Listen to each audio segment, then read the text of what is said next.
એકવાર તમને એક સલાહ આપું, કારણ કે હું એક દીકરીનો બાપ છું, કે તમે છે ને ચાંદ જેવી ન થતી કે તમારી ઉપર દુનિયાના લુખ્ખા ઘોરી ઘોરીને જોઈ શકે. આપણે આપણા બાપનું નામ રોશન કરવા માટે સૂરજ જેવું રહેવાનું.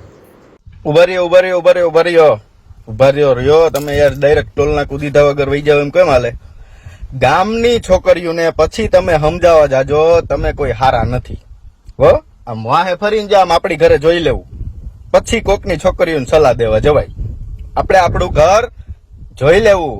ના સે હો, તમે જે સમજો છો ને ઈ જ કહું છું. સે મૂકું નામ મૂકું, પણ મને એમાં રસ નથી. મારે તમારી યારે મેટર છે, એટલે મારે તમારી યારે જ રસ છે, બરોબર? એટલે આ બધી ભાષણબાજીઓ છે ને બધી બંધ કરી દેજો બાપુ. તમે આ બધું બહુ ખોટું કરો છો. સાંભળો હવે.